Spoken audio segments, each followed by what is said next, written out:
Hi guys, welcome back to my channel Programming with Pirai. In this video, we are going to see how to find nth Fibonacci series using recursion.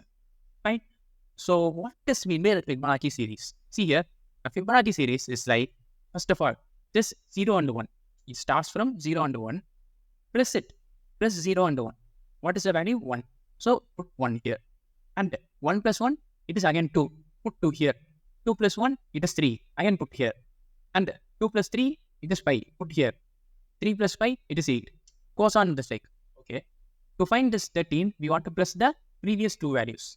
That's it. That's it. Simple. Okay. So this is the Fibonacci series. Now, how to take the nth Fibonacci series by using recursion? How to get it? So simple, right? Just see here where we are starting. If the value is 1, just take for example, if value is 7, then what should I print? I should print 8. If value is 9, I should print 21. If the value is 1, I should print what? 0. If the value is 2, I want to print what? 1. So, what are the steps we want to take part into our consideration while we are solving using recursion? Fine. So, what is the part? First of all, you want to take the recurrent relation, right? Recurrent relation. Okay. We are just sending only one value, right? It is n. We are sending only one value, that is n. So, what is it? What is the function's parameter? It is only n. Fine. And then what is second step? Second step is base case. So, what is the base case? I can say the base case for this problem is, see here, it is 0 or 1. Then I should stop there. I should stop there, right? So, if it is 0, if n is what? 0, then what should I return? I should return what? 1. I should return what? 1. Otherwise, if n is n is 1, then I should return 0. This one. It's just reciprocal. And if n is equal to 2, then I should return what? 1. I should return what? 1. Fine. Fine. Now, what is third part? This body. Body of the recursion. What is the body of the recursion? Just observe carefully. If I want this 5, if I want the 60 element, take for example, if I want the 60 element, then I have to add the second element and the third element, right? So, can I write like return f of n minus 1 plus f of n minus 2? Because to get f of n, we want to add f of n minus 1 and f of n minus 2. By adding those two, I can get it right. Right? Fine. So this is what the code. Easy, right? Okay. Let us see the representation. That means the implementation. Right? So here we can see the recursion tree.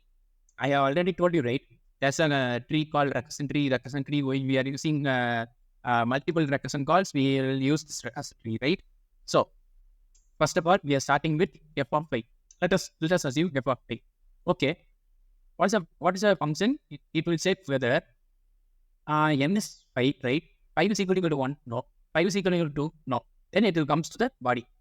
Comes to the body. What is the body? It is f of n minus 1 plus f of n minus 2. So, first it will complete this. Then only it goes to this part. Okay? So, what should it contains? What should it complete? It should complete f of n minus 1. What is n minus 1? It is 4. Can you understand now? Okay, it went to f of 4.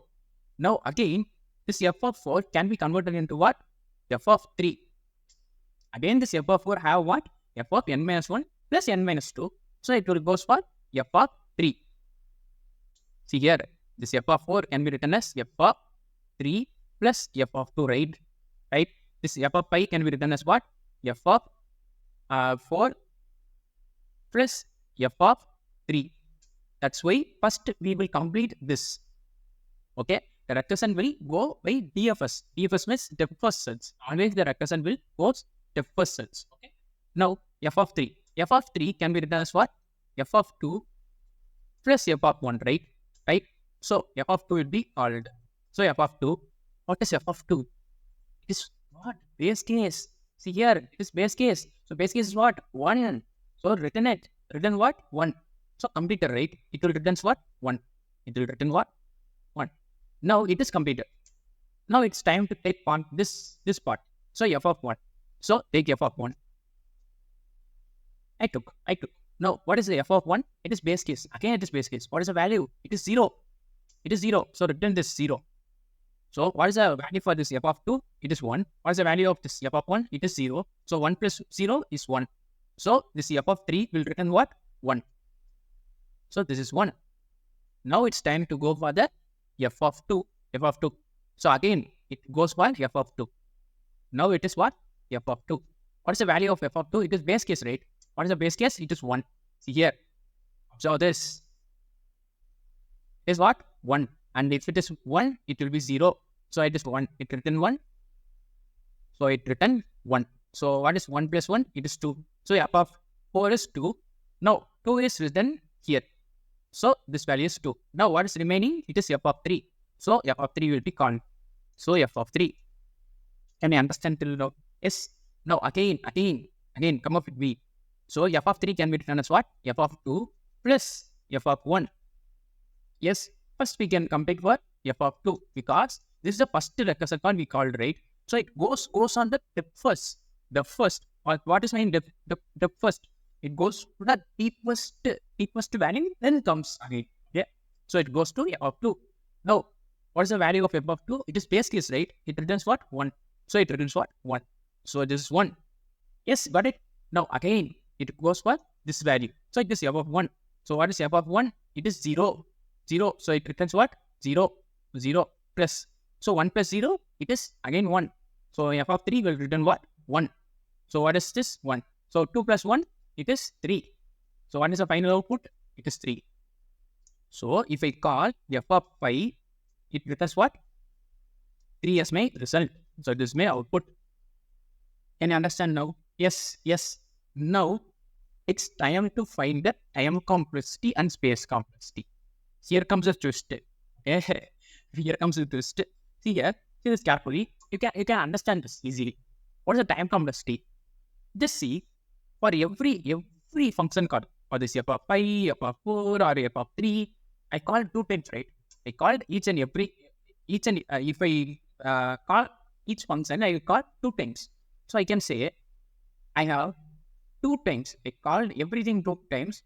How many elements I called? I called for n times, right? I called n values for 2 times. So it is what? 2 power n. Yes, for 5, I called 4, 3. Again for 4, I called 3, 2. And again for 3, I called 2, 1. Like that. It just goes on like branching like 2 values. So it is what? 2 power n. So what is the bank complexity? It is 2 power n. So of 2 power n. Right. Now what is space complexity? Space complexity is O of what? N. But you may ask, why O of n? It comes to 2 power n, right? Because time complexity is 2 power n. Then obviously it also stores 2 power n values, right? But no. Why it is no? Because observe this carefully. For f of 5, I first find f of 4, then f of 3, then f of 2. Then this will be emptied, right? This will be emptied and come here. And this will be emptied or popped out and come here. Like that. We take one value and process it up to depth. And we will take that and insert again any other value. Then take that, insert any other value. Then take that, insert any other value. So in my stack, maximum I can contain what? O of n elements. Sorry, n elements. So the space complexity is what? O of n. So this is so important. Okay.